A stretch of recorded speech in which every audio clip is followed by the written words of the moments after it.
네, 민족 대이동 주간이자 동그랑땡과 우리 송편이 무한 리필되는 추석이 돌아왔습니다.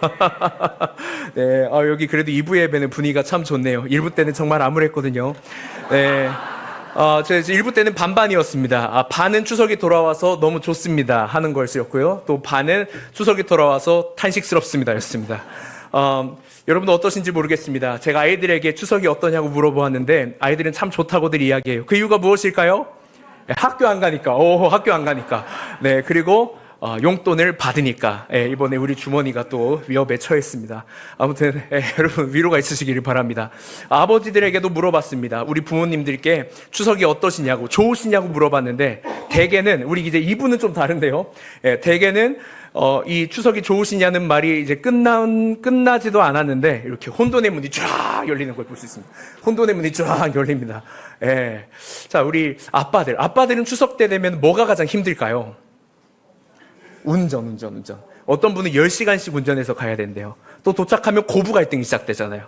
중재해야 돼, 중재. 어버버버 하면서 하면 큰일 나요. 자, 우리 엄마들은 추석 때 뭐가 가장 힘들까요? 음식 준비. 저희 집안 같은 경우에는 음식 준비를 일주일 전부터 해야 됩니다. 손님들이 많아요. 띵동 하면 시작됐군. 하면서 전쟁이 일어나는 거죠. 그리고 눈치 없는 남편. 그리고 우리 이제 부모님들의 이제 잔소리, 감정 소비, 이런 것들이 많이 힘들어 하시는 것 같더라고요. 자, 우리 자녀들은 추석 때 뭐가 가장 힘들까요? 자녀들은. 잔소리. 명절의 압도적인 스트레스 1순위. 잔소리입니다, 잔소리. 결혼은 언제 했니? 만나는 사람은 있니? 너 그래가지고 어떻게 살 거니? 눈 좀 낮춰봐. 취직은 했니? 취직은 했니? 뭐 하고 살래? 그렇게 열심히 일해서 취직하면은 너 지금 그 월급 받고 그 회사 다니는겨? 너 성적은 얼마나 좋니? 너 반에서 몇 등 하니? 대학교는 어디 갈 거니? 애는 언제 낳을 거니? 둘째는 언제 낳니? 아들이 있어야지, 딸이 있어야지. 야, 옆집 미숙이네는 이번에 집장만 했다더라. 너는 집 언제 살 거니? 등등등등. 여러분, 추석이면 좀 이렇게 둥근 저 보름달을 바라보면서 좋다, 밝다 그러면서 가족들끼리 서로 간에 사랑과 우정을 나누면서 영혼의 일체감을 좀 누려야 되는데, 그쵸? 우리 집은 왜 이렇게 캄캄하고, 이 광야도 이런 광야가 없는지 모르겠어요. 법률 전문가들에 따르면은 추석 끝나고 이혼 신청, 이혼 상담이 많이 늘어난다고 해요. 2배 가까이 급증한답니다. 그러니까 그동안에 쌓여왔던 그런 갈등들과 성격 차이와 소통의 부재와 여러 가지의 내용들이 명절 때 팡 하고 터지는 거죠. 여러분도 혹시 그런 갈등 다 있으셨습니까? 저희 집안도 보통은 아니었습니다. 저희 집안은 뿌리 깊은 유교 집안입니다. 그래서 제사를 드릴 때면은 아침에 큰 집부터 작은 집까지 3-4집을 돌아다녀야 되는 그런 집이었습니다. 제사상을 차리면 무조건 5열 종대로 1년에는 국과 밥, 2열에는 생선, 고기, 적, 부침개, 3열에는 3가지 탕이 들어가야 돼요. 어탕, 육탕, 채소탕. 네 번째 열에는 포, 간장, 나물, 김치, 식혜 이런 게 들어가는데, 이제 식혜를 저희 조상님이 좋아하세요. 그래서 저희 조상님이 좋아하셔서 식혜를 항상 밥 옆에 두고 숟가락을 꽂았어요. 그리고 5열째는 과일과 한과 약과 같은 이런 후식류가 올라갑니다. 제가 우리 며느리들, 참 어머님들 고생하시는 이런 집에서 살았습니다. 근데 저희 아버지는 믿음 좋은 안수 집사님, 새벽 예배 가시는 안수 집사님이셨고, 저희 어머니는 전도사님이시고, 그 아들은 곧 목사가 될 자였잖아요. 그러니까 이 가정이 여러분 무엇을 꿈꿨겠습니까? 가정 복음화를 꿈꿨단 말이에요. 가정 복음화를 꿈꿨어요. 제사보다는 예배를 드리고 싶었고, 이왕이면은 산적보다는 조금 더 좀 복음적인 그런 거를 먹고 싶었단 말이에요. 그렇게 가정 복음화를 꿈꿨는데 참 안타깝게도 저희 아버지는 8남매 중에 막내셨어요. 그러니까 애매한 거죠. 애매해요. 복음을 위해서 뭔가 말을 해주고 싶은데 애매한 거죠. 제사를 예배로 바꾸고 싶은데 애매해요. 그런데 여느 때처럼 저희가 추석에 시골로 가족이 내려가는데 저희 부모님께서 갑자기 성령 충만하셔가지고 저희 자녀들에게 종탁이는 저희 형입니다. 종타나 이번에 제사 끝나면 우리 예배 드린다 이러시는 거예요. 너무 무서웠어요. 저희 형제가 진짜 뒤에서 벌벌 떨었습니다. 이렇게 벌벌 떨었어요. 왜냐하면 그만큼 저희 가정이 무거우니까. 저희 집안 분위기가 그만큼 무서우니까. 완전 가부장적인 문화. 남자가 부엌 따라가면 예끼놈아 어디 그런 데 들어가냐고 하는 그런 문화. 굉장히 무서웠단 말이에요. 예. 자, 그렇게 도착했습니다. 역시나 제사가 드려지고 있었습니다. 근데 저희 어머니 손에는 교회에서 받은 명절 예배 순서지가 있었던 거죠. 아, 설마 하겠어. 라고 생각을 했는데, 저희 아들들이 이렇게 다 부르시더니, 얘들아, 나눠드려. 그러시는 거예요. 좀 벌벌 떨리는 손으로 긴장되는 그런 콩닥콩닥 하는 마음으로 이렇게 나눠드렸습니다. 그렇게 예배가 시작됐어요. 놀라웠습니다. 그때 드렸던 찬양, 내 영혼이 은총 입어. 내 영혼이 은총 입어. 야, 이거 진짜 제사 드리는 집에서 이런 거 하니까 되게 신기하더라고요. 예, 정말 분위기가 살벌했습니다. 여러분, 이런 분위기에서 혹시 예배 드려보셨어요? 아, 드려보셨군요. 아, 누구보다 잘 아시겠네요, 그러면은. 이게요, 내 영혼이 은총 입어를 찬양하잖아요. 내 영혼이 은총을 입은 게 아니에요. 내 영혼이 은총을 맞은 것 같아요. 총 맞은 것처럼 예배를 드려요. 너무 슬퍼요. 너무 괴롭고, 그 시간이 빨리 끝났으면 좋겠고, 너무 부끄러워서 온몸에 막 소름이 돋고, 얼굴까지 소름이 돋아서 제가 시골딱이 된 것 같았어요. 너무 힘들었습니다.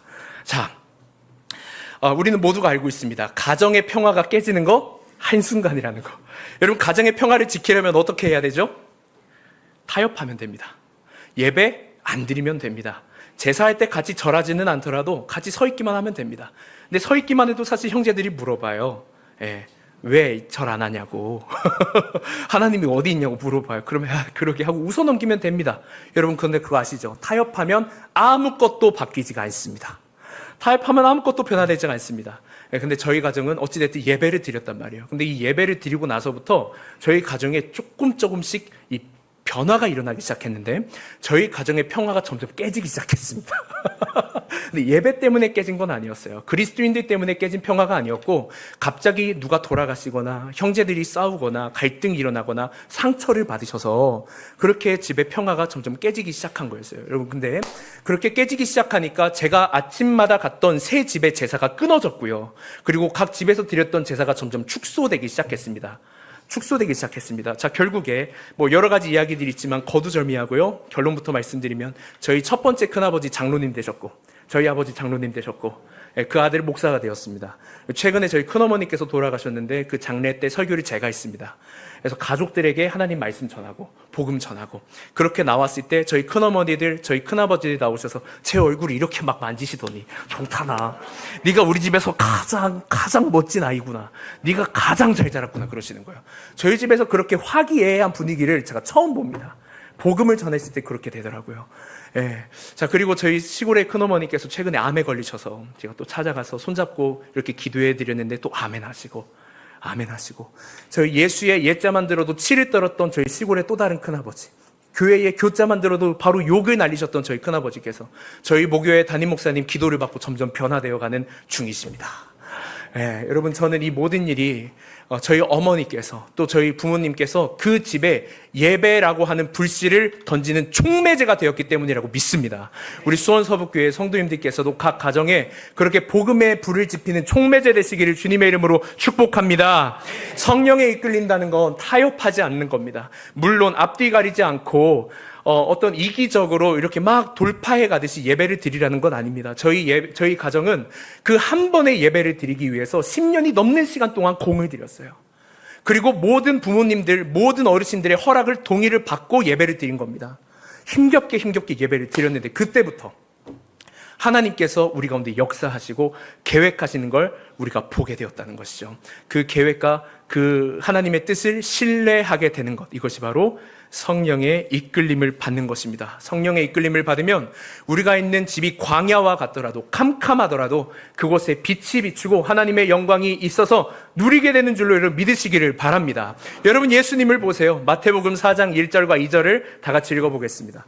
그때에 예수께서 성령에 이끌리어 마귀에게 시험을 받으러 광야로 가서 40일을 밤낮으로 금식하신 후에 줄이신지라. 아멘. 예수님도 성령에 이끌리어서 광야로 가셨습니다. 40일 동안 금식하시고 줄이셨습니다. 심지어 간 그 광야에서는 사탄이 3가지 시험을 준비해 놓고 있었습니다. 마태는 예수님을 수식하는 이 3가지 단어들, 40일, 뭐였죠? 40일 광야 배고픔이라고 하는 이 세 가지 단어를 통해 우리에게 무언가를 떠올리게 하는 것 같아요. 여러분 40일 광야 배고픔 이 세 가지 생각하실 때 무엇이 떠오르십니까? 저는 출애굽하여 광야 생활을 했던 이스라엘이 떠오릅니다. 그들은 40년 동안 광야에서 배고픔이라는 가장 큰 시험을 받았습니다. 그리고 그것에 넘어졌죠. 마태는 마치 이러한 모습들을 떠올리게 하면서 예수님께서 우리와 같이 이 어려운 자리, 우리가 시험을 받았던 그 자리에 내려오셔서 우리를 사랑받는 하나님의 자녀로 만드시기 위해서 구원의 일을 이처럼 행하셨다는 것을 보여주는 듯합니다. 자, 그래서 우리가 이 말씀을 통해 예수님께서 어떤 것들을 선택해 나가셨는지, 그리고 그 선택을 통해 우리에게 진짜 영광, 진짜 복이 주어졌는데 우리가 누릴 그 영광과 복, 형통함이 무엇인지를 같이 살펴보겠습니다. 예수님은 광야에서 세 가지 시험을 받으셨습니다. 첫 번째, 지금 당장의 배고픔을 해결하기 위해 돌을 떡덩이로 바꿔라. 두 번째, 천사가 너를 지킬 것이다. 너에게 기적적인 하나님의 은혜가 있을 것이니 성전에서 뛰어내려라. 세 번째, 세상의 모든 권세를 주겠다. 근데 고난 안 당해도 되고 십자가 안 져도 된다. 나에게 절만해라. 이 세 가지 시험이었습니다. 그때마다 사탄이 예수님에게 똑같이 이야기했던 내용이 한 가지 있습니다. 근데 이 내용이 마태복음 4장 전체를 해석함에 있어서 아주 핵심적인 축이 됩니다. 그것이 무엇입니까? 하나님의 아들이거든 이라는 단어입니다. 하나님의 아들이거든을 직역하면 당신이 하나님의 아들이기 때문에 라고 읽을 수 있습니다. 그러므로 이 말은 예수님 자신이 자신의 어떤 신분, 하나님의 아들이라고 하는 신분을 의심하게끔 만들기 위한 사탄의 시험이 아니라 사탄도 알고 예수님도 알고 있는 하나님의 자녀, 하나님의 아들이라고 하는 그 권세로 지금 당장 해결해야 될 목적들을 해결하십시오. 당장의 목적들, 필요들을 얻으십시오라고 하는 사탄의 유혹이었다는 것입니다. 그러므로 사탄의 의도는 하나님의 뜻보다 지금 당장 나의 목적을 이루라는 것입니다. 교회 트렌드 2026이라고 하는 책이 있습니다. 우리 성도님들이 기회가 되시면 꼭 읽어보시기를 바랍니다. 이 책은 2026년 한국교회의 주요 목회 전략을 10가지 트렌드로 나누어서 설명해 놓은 책입니다. 그 중에 6위가 무속에 빠진 그리스도인이에요. 이 책에 따르면은 성도 중에 20% 되는 사람들이 점집을 간다고 얘기합니다. 5명 중에 1명꼴로 점집을 간다는 것입니다. 왜 갈까요? 그 첫 번째 이유가 평안을 얻고 싶어서 간답니다. 그리고 두 번째 이유가 즉답 때문입니다. 질문하면 바로 답이 돌아오니까. 여러분, 그런데 교회는 어때요? 질문하면 답이 없어요. 물어보면 돌아오는 게 없어요. 너무 늦고 너무 힘들어요. 그래서 사람들이 빨리 질문하고 빨리 답을 얻을 수 있을 만한 곳을 찾아간다는 것이에요. 여러분, 그렇지만 우리 기독교는 물어보고 기다리며 살아내는 공동체입니다. 저를 한번 따라해 주시겠습니까? 물어보고 기다리며 살아내는 공동체. 여러분, 이것이 기독교입니다. 물어보고 기다리며 살아내는 것입니다. 그러나 이것을 하지 못하면 점집을 가는 거예요. 이 사람들은 예수님만을 믿지 않습니다. 예수님도 믿죠. 예수님도 믿고 점집도 믿는 것입니다. 예수님도 믿고 사주팔자도 믿는 것입니다. 예수님도 믿고 돈도 믿는 것입니다. 예수님도 믿고 믿는 것입니다. 다 믿습니다. 그런데 이들의 삶에는 기다림이 없습니다. 물음이 없습니다. 살아냄이 없습니다. 능력이 나타나지 않죠. 한국 사람들 제가 이렇게 보니까 정말 기다리는 거 못하는 것 같습니다. 수원에 올라와 보니까 더 그런 것 같습니다. 기다리는 거 진짜 못합니다. 우리가 만약에 예수님처럼 능력이 있고 권세가 있으면 어떻게 했을까요? 제가 만약에 예수님이라면요, 땅에 굴러다니는 돌이 뭡니까? 저기 있는 저 팔달산, 저기 있는 뭐 광교산, 뭐 이런 저런 산들을 치즈케이크로 만들어서 사탄의 주둥아리를 벌려서 그 입에 쳐넣겠습니다. 저 같았으면 그랬을 것 같아요. 근데 사탄은 그 치즈케이크를 먹으면서 웃고 있을 겁니다. 우리는 당장의 자기 목적을 이루는 것이 너무 중요하게 생각합니다. 그래서 예수님도 믿고 지금 당장의 내 목적을 이루기 위해 내 힘도 믿습니다. 내 능력도 믿습니다. 점집도 믿고 타협하기 시작합니다. 여행에 타협하고 술에 타협하고 담배에 타협하고 이 세상에서 세상 사람들이랑 별로 다를 바 없는 그런 선택들을 해나갑니다. 여러분, 물어볼 수 있잖아요. 여행 가기 전에 물어볼 수 있잖아요. 하나님, 오늘 주일인데 제가 오늘 여행 가도 되겠습니까? 물어볼 수 있잖아요. 근데 물어보지 않아요. 바로 가는 겁니다. 술 마시기 전에 물어볼 수 있잖아요. 하나님, 제가 오늘 술을 좀 마실까 하는데 괜찮을까요? 하나님, 조금 마시는 건 건강에도 좋다고 하였는데 하나님 어떻게 생각하세요? 물어볼 수 있잖아요. 하나님이 드시라고 하면은 여러분 드세요. 네, 하나님이 드시지 말라고 하시면 마시지 말아야죠. 가지 말라고 하면 가지 말아야죠. 하나님의 뜻이라면. 여러분, 우리 믿음의 선배님들은 술 한 모금을 마시더라도 그 한 모금 때문에 내가 혹여나 하나님을 놓칠까봐 전전긍긍했습니다. 나의 사랑하는 자녀들이 내 술 마시는 모습을 보면서 그거 배울까봐, 내가 주일날에 여행 가는 거 그거 보면서 따라할까봐 전전긍긍하면서 너무 쉬고 싶지만, 너무 달려가고 싶지만 그렇지 못했습니다. 왜죠? 그 마음에는 하나님 앞에 물어봄이 있었기 때문이에요. 물어보고 기다리고 살아냈던 겁니다. 여러분, 그것이 우리 기독교 신앙입니다. 여러분, 그런데 오늘날 젊은 세대들은요, 예배 마치면 술 마시러 나갑니다. 자격증 시험 있다고 하면 주일날 바로 빠지고 달려갑니다. 자격증 시험 보러 갑니다. 우리 어른들은 당장의 해답을 찾기 위해서 점집으로 달려갑니다. 나의 악한 행위를 선하다, 하나님의 은혜다라고 말할 지경에 이르렀습니다. 자신의 악한 것을 포장하기 시작합니다. 그렇지만 마음에 또 찔리는 건 있어서 목회자들에게 전화를 합니다. 저 이번에 여행 간다고. 어떻게 하라고요? 이거 어떻게 해야 돼요? 여러분, 우리 수원서북교회 목회자들이 여러분에게 어떻게 해주시기를 바라십니까? 타협해 주시기를 바라십니까? 그냥 공감해 주시기만을 바라십니까? 여러분에게 면죄부를 던져주기를 바라십니까? 여러분, 제가 거듭 여러분에게 말씀드립니다만, 우리 목회자들은 여러분에게 면죄부를 줄 수 있는 권능도 없고 권세도 없고 능력도 없고 그렇게 해서도 안 됩니다. 여러분, 목회자들을 통해서 타협을 보려고 하지 마십시오. 목회자들을 통해서 면죄부를 얻으려고 하지 마십시오. 오히려 목회자가 지금 나에게 하나님의 말씀을 전하지 못한 것에 여러분 가슴을 찌셔야 되는 거죠. 그 하나님의 말씀으로 가끔은 나를 때리서라도, 그 말씀으로 나를 혼을 내서라도 내가 하나님의 말씀을 바르게 섬길 수 있도록, 하나님의 말씀을 따라갈 수 있도록 같이 발버둥 치는 목회자가 될 수 있도록 여러분 마음을 모아주셔야죠. 목회자로서 공감해 줄 수도 있고 타협해 줄 수도 있습니다. 그렇지만 우리의 신앙 양심이 그래서는 안 되는 겁니다. 하나님 앞에 물어보고 기다리고 살아내십시오. 안타까운 겁니다. 너무나 안타까운 겁니다. 예수님을 믿어서 구원은 받을 수 있겠죠. 구원은 받을 수 있겠지만, 그렇지만 그 삶의 부흥을 기대하기는 어렵습니다. 그렇지만 그 삶의 변화를 기대하기는 어렵습니다. 그 가정의 변화, 그 자녀들의 변화를 기대하기는 어렵습니다. 예수님의 제자가 아니라 팬 정도는 될 수 있겠죠. 왜냐하면 예수님의 제자는 예수님께 물어보고 기다리고 살아가는 사람이니까. 근데 물어보지 않는다면 그건 팬이죠. 그냥 졸졸 쫓아다니는 팬인 겁니다. 그리고 예수님이 내 마음대로 해주지 않으시면 당장 뒤돌아서는 그런 팬에 불과한 겁니다. 마틴 로이드 존스 목사님은 그런 사람들을 향해서 이렇게 말했습니다. 그런 사람들은 가정복음화, 민족복음화, 그리고 다음 세대의 복음화에 대해서 입에 거론할 자격이 없다고. 여러분, 자격이 없는 것입니다. 여러분, 정말 저는 이 수원서북교회 목회자로서, 또 사랑하는 우리 성도님들이 또 섬기는 하나님의 사람으로서 여러분들이 정말 부흥하는 인생을 사셨으면 좋겠습니다. 여러분, 정말 변화되는 그런 인생을 사시기를 축복합니다. 정말 주님을 붙들고 여러분의 삶에서 생명이 요동치고 정말 예수 믿어서 얻는 복이 무엇인지를 좀 경험하는 인생을 살아갈 수 있기를 주님의 이름으로 간절히 축복합니다. 여러분, 부흥을 누리는 그 인생이 되기를 원하시는 분들은 4절을 우리 크게 다 같이 읽겠습니다. 예수께서 대답하여 이르시되 기록되었으되 사람이 떡으로만 살 것이 아니요 하나님의 입으로부터 나오는 모든 말씀으로 살 것이라 하였느니라 하시니. 아멘. 이 말씀은 신명기 8장 3절을 인용한 것입니다.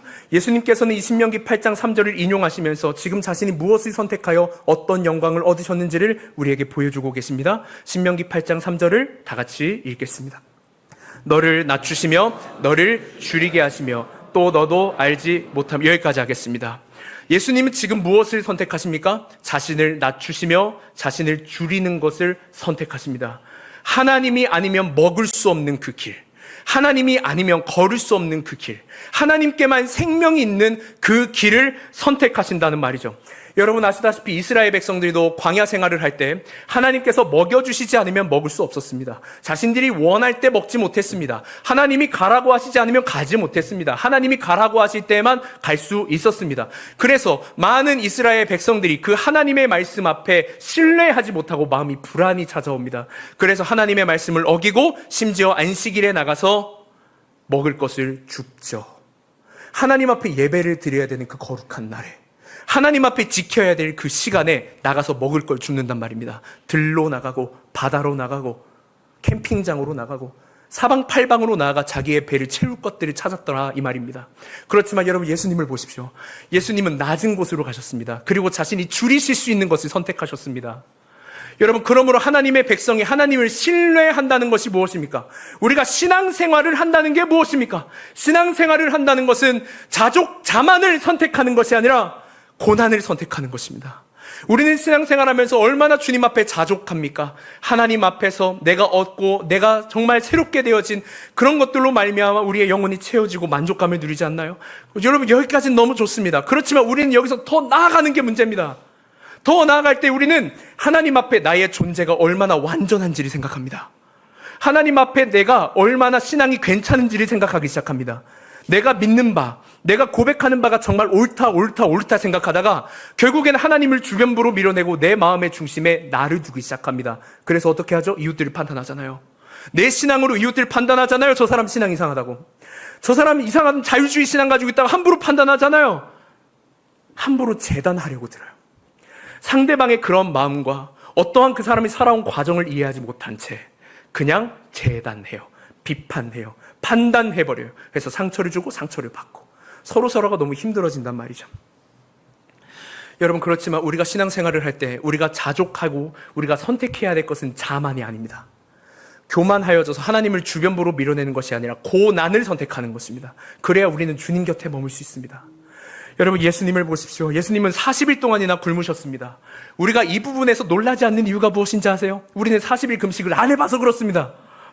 우리는 40일 동안 금식을 안 해봤어요. 여러분, 저는요 40일 동안 금식을 3번 시도했는데 3번 다 실패했어요. 굉장히 좀 하나님 앞에 좀 죄송스럽고도 부끄러운 그런 목회자인데, 여러분, 저는요 하루가 또 이틀만 지나도 배가 아프고 배가 고픕니다. 단 게 그렇게 땡겨요. 초콜릿이 그렇게 땡깁니다. 저는 못하겠어요. 너무 힘들어요. 여러분, 근데 우리는 40일 동안 기도하신 분들이 너무나 많이 알고 있습니다. 먼저 우리 옛날에 손수호 목사님이 그런 거 많이 하셨잖아요. 손수호 목사님 40일 기도 많이 하셨잖아요. 여러분, 옛날 그 사진 혹시 보셨습니까? 사진 보시면은 손수호 목사님께서 기도원에서 40일 동안 금식하신 다음에 얼굴을 보면 얼굴이 해숙해요. 뼈마디만 있어, 뼈마디만. 예, 그 정도로 죽을 지경에 이르는 게 40일 금식 기도예요. 여러분, 근데 예수님은 그 40일 금식 기도를 하시고 배고픔을 거절하셨다는 거죠. 배부름을 거절하셨다는 거죠. 당장의 목적을 채울 수도 있었지만 그걸 거절하셨다는 겁니다. 사탄의 유혹에 넘어가지 않아요. 하나님의 뜻을 따르기를 바라요. 하나님의 입으로부터 나오는 그 모든 말씀으로만 살 것이니라 선포하신다니까요. 하나님의 뜻만을 기다려 하나님께 뜻만을 물어봐요. 기다리고 살아냅니다. 그렇게 하나님의 뜻을 순종하기를 바라셨어요. 여러분, 우리는 보통 자신의 목적과 어떠한 필요가 채워지지 않거나 또는 불안과 고난이 닥쳐오면 우리는 극단적으로 변합니다. 예수님처럼 완전히 하나님을 신뢰할 수도 있지만 대개는 하나님의 말씀까지도 잘못 인용하면서 그것이 마치 하나님의 마음인 것처럼 하나님의 말씀을 자칫 잘못 사용하면서 그것이 나를 향한 하나님의 뜻인 것처럼 자기를 연민하기 시작해요. 여러분, 그 내용이 5절과 6절입니다. 5절, 6절을 다 같이 읽어보겠습니다. 이에 마귀가 예수를 거룩한 성으로 데려다가 성전 꼭대기에 세우고 이르되 네가 만일 하나님의 아들이어든 뛰어내리라. 그들이 손으로 너를 받들어 돌에 부딪히지 않게 하리로다 하였느니라. 아멘. 사탄이 예수님을 20층 높이나 되는 성전 꼭대기에 올려다 놓고 말합니다. 무엇이라고요? 하나님의 아들이어든 뛰어내리라. 하나님의 아들이어든 뛰어내리라. 그런데 이 다음에 나오는 말씀이 굉장히 거슬립니다. 여러분, 6절 후반절을 다 같이 읽어볼까요? 그들이 손으로 그가 너를 위하여부터 가겠습니다. 그가 너를 위하여 사자들을 명하시리니 그들이 손으로 너를 받들어 돌에 부딪히지 않게 하리로다 하였느니라. 아멘. 여러분, 이게 왜 거슬리냐면 앞에서 예수님께서 신명기 8장 3절을 인용하셨듯이 마귀도 성경을 인용하고 있기 때문이에요. 마귀가 이야기하고 있는 내용이 시편 91편 11절 12절에 나옵니다. 읽지는 않겠습니다. 그렇지만 밑에 자막으로 여러분 보시면 마귀가 그대로 인용한다는 것을 보실 수 있을 겁니다. 사탄의 논리가 무엇입니까? 하나님을 믿는 자는 어떤 순간에도 다치지 않고 죽지 않는다는 겁니다. 언제나 평안하고 좋아야 된다는 것입니다. 이게 사탄의 논리입니다. 이게 예수님께는 어떻게 들렸을까요?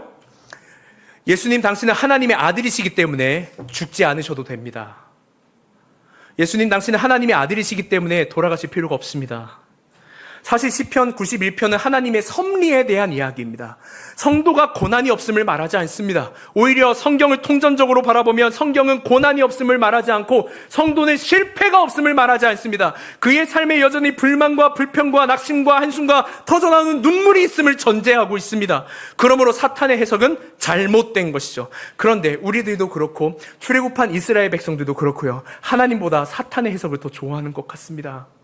여러분, 우리는 사탄의 이 다음 말에 나오는 예수님의 말을 기억하고 있습니다. 주 너의 하나님을 시험하지 말라.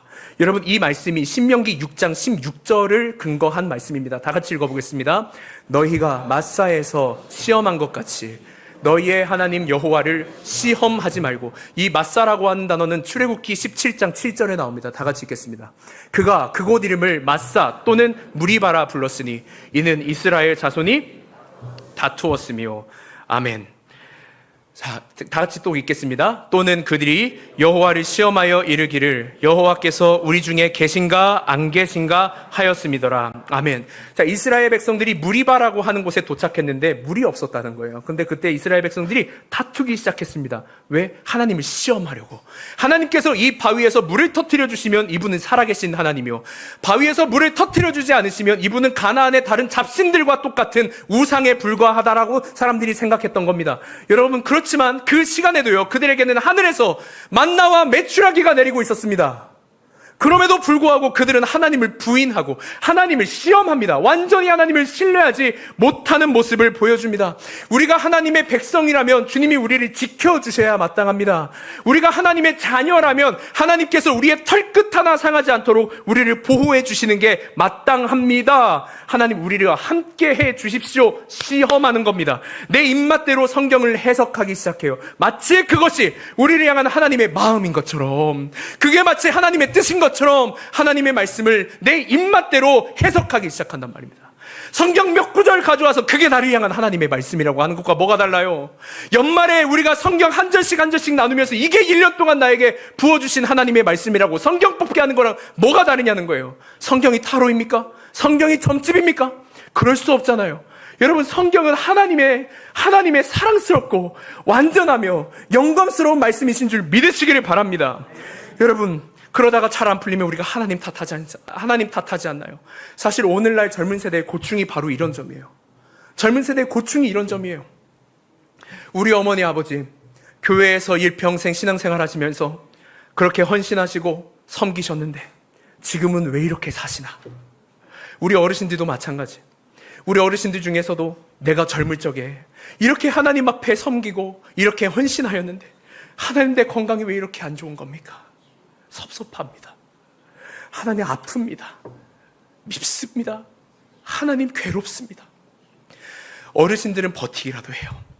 근데 믿음의 근거가 없는 젊은이들은 하나님 앞에 섭섭한 마음이 들면 바로 교회를 떠납니다. 너무나 안타까운 거죠. 여러분, 사실 예수님도 그럴 수 있었어요. 예수님도 성전에서 털끝 하나 다치지 않고 내려오실 수 있었습니다. 제가 만약에 예수님이었으면 사탄의 헤드락을 걸고 땅까지 이렇게 추락해서 머리로 찍고 내려오겠습니다. 저라면 그렇게 했을 것 같아요. 예수님도 그렇게 할 수 있었어요. 그런데 예수님은 그렇게 하지 않으셨습니다. 왜죠? 그렇게 하지 않아도 하나님이 나와 함께하고 계심을 알고 계셨기 때문입니다. 그렇게 하지 않아도 하나님 앞에 나는 여전히 사랑받는 자녀라고 하는 사실을 알고 계셨기 때문입니다. 그 사랑은 변하지 않습니다. 그 사랑을 붙들 때에 우리는 비로소 물어볼 수 있고 기다릴 수 있고 살아낼 수 있습니다. 그렇게 하나님의 뜻을 선택해 나갈 수 있습니다. 사탄은 마지막 시험까지 저돌적으로 예수님을 시험합니다. 이번에는 땅의 모든 권세를 너에게 주겠다고 말합니다. 어떠한 고난이 없어도, 어떠한 수고가 없어도, 어떠한 정직함이 없어도 사탄은 이 세상의 모든 권세를 너에게 줄 수 있다. 그러므로 나에게 절하라고 이야기합니다. 여러분, 사실 이것이 당시의 유대인들과 바리새인들이 가지고 있었던 메시아에 대한 사상이라는 거 알고 계십니까? 당시 유대인들은 메시아를 향해서 정치적으로 압승을 거두든 경제적으로 확 휘어잡든 유대인들을 해방시키는 그런 메시아를 원했습니다. 여러분, 그런데 이 모습이 마치 사탄의 유혹과 너무 똑같지 않습니까? 사탄은요, 인간의 생각과 인간의 성향을 너무나 잘 알고 있습니다. 우리들은요, 당장 손에 잡히는 걸 좋아합니다. 당장 눈에 무언가가 보여야 됩니다. 성과가 있어야 되고 무언가가 경험되어져야 됩니다. 여러분, 그렇지만 사탄이 우리에게 주는 이 유혹 가운데 무엇이 담겨 있습니까? 그렇게 살다가는 끝에는 우상숭배로 가게 되어 있다는 겁니다. 사탄을 섬기는 자리로 가게 되어 있다는 겁니다. 우상이 무엇입니까? 하나님 외의 대상에 나의 지향점을 두는 것입니다. 지향점에는 내 의지가 담깁니다. 이 의지는 객관적인 중립에 의거하지 않습니다. 그냥 내가 그동안 살아오면서 좋아했던 거, 내가 그동안 바라봤던 거대로 그냥 선택하며 나아갑니다. 우리는 지향점에 의지를 담습니다. 그리고 이 의지가 강해지면 열정이 됩니다. 열정이 절정으로 올라가면 사랑이 됩니다. 그리고 사랑하면 순종하게 되죠. 이게 우상숭배입니다. 우상숭배라고 하는 건 하나님 대신에 다른 것들이 더 사랑하는 겁니다. 하나님 외에 다른 것들을 더 필요로 하는 것입니다. 우리는 거기서부터 무너집니다. 우리는 권세를 과하게 추구하게 될 때 교만해집니다. 우리는 당장의 배고픔을 해결하기 위해 집착하게 되면 우리는 탐식에 시달리는 사람이 됩니다. 우리는 감정에 너무 집착하게 되면 분노하게 됩니다. 우리는 어떤 돈이나 부유함에 집착하게 되면 탐욕의 사람이 됩니다. 우리는 성욕에 사로잡히면 정욕의 사람이 됩니다. 쉼에 사로잡히면 나태해집니다. 자아를 너무 사랑하게 돼도 결국엔 누군가를 시기하는 사람이 되고 맙니다. 이 모든 것이 우상숭배입니다.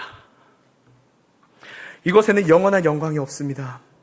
이 세상을 살아가면서 잠깐 눈에 보이는 축적되어지는 나의 돈과 자금들과 이 세상에서 내가 열심히 맺은 그런 관계들, 그런 사랑의 관계들, 우정의 관계들 있을지 모르나 우리의 눈이 감기는 그날, 우리의 숨이 멎이는 그날의 그 모든 것들은 다 끊어집니다. 더 이상 우리와 관계없는 것들이 됩니다. 아무리 노력해도, 아무리 힘을 써봐도, 아무리 애써봐도 끊어집니다. 영원하지 않습니다. 여러분, 사탄은요, 십자가 없는 영광을 계속해서 우리에게 말합니다. 십자가를 지지 않아도 성공할 수 있다고, 십자가를 지지 않아도 돈 벌 수 있다고, 정직하지 않아도, 고난의 길을 굳이 걸어가지 않더라도 성공할 수 있다고, 좋은 집 얻을 수 있다고, 좋은 아내 만나서 결혼해서 잘 먹고 잘 살 수 있다고 십자가 없는 영광을 이야기합니다. 그렇지만 예수 그리스도는 십자가를 통해 구원을, 고난을 통해 영광을 이루신 분이라고 하는 사실을 믿으시기를 바랍니다. 여러분, 그것이 하나님의 뜻을 선택한 결과였습니다. 우리는 바로 이 지점에서 두려움에 떨게 되죠. 왜죠? 우리가 예수 그리스도의 길을 걸어간다는 건 고난을 선택하는 거니까. 하나님의 십자가, 예수 그리스도의 십자가를 짊어진다는 것은 고난을 선택하는 거니까. 그래서 이 고난 앞에 우리는 피하고 싶고 도망가고 싶고 별로 마주하고 싶지 않다는 거예요. 여러분, 그렇지만 예수 그리스도는 고난을 바라본 게 아니고 고난 뒤편에 있는 영광을 바라본 것입니다. 고난 뒤편에 있는 우리의 구원을 바라보셨습니다.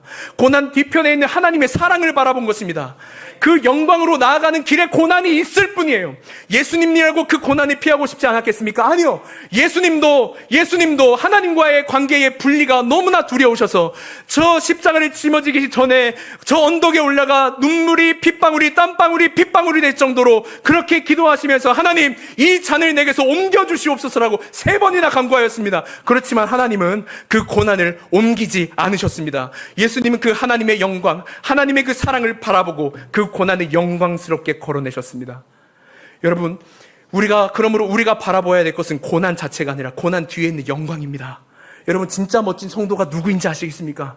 진짜 멋진 그리스도인이 누구인지 아시겠습니까? 끝이 있음을 알고 성령께 이끌려 고난을 걸어가는 사람입니다. 여러분, 그 사실을 믿으시기를 바랍니다. 그리스도는 결국 세상뿐만이 아니라 땅의 권세뿐만이 아니라 하늘과 땅의 모든 권세를 받으셨습니다. 그리고 그 권세를 주 예수 그리스도를 믿는 우리에게 주셨습니다.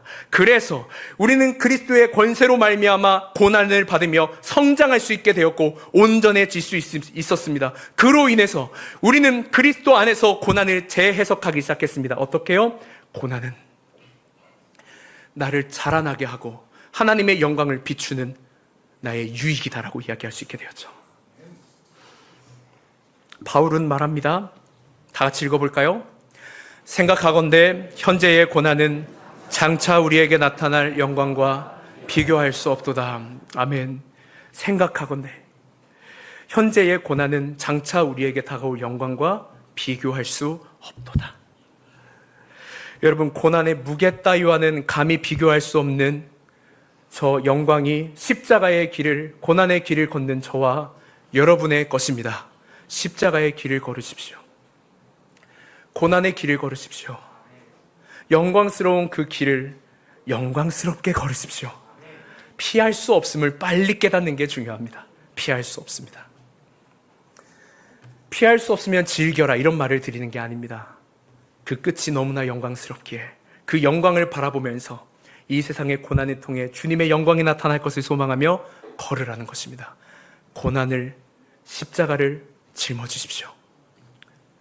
하나님은 그 십자가를 통해 저와 여러분의 가정에, 여러분의 자녀에게, 우리들의 이 민족에 복을 주실 것이며 영광을 누리게 하실 것입니다. 저는 추석 때 이것이 우리에게 필요한 말씀이라고 생각했습니다. 정말로 하나님의 복과 영광은 십자가를 통해서 옵니다. 말로 상대방을 그저 공감하고 그들과 똑같이 된다고 영광이 나타나는 것이 아닙니다. 타협하지 않는 믿음, 예수 그리스도의 피 묻은 십자가의 복음, 그것에 집착하고 그것을 바라보며 가정복음화, 민족복음화, 다음 세대 복음화를 꿈꾸는 저와 여러분 되시기를 주님의 이름으로 축복합니다.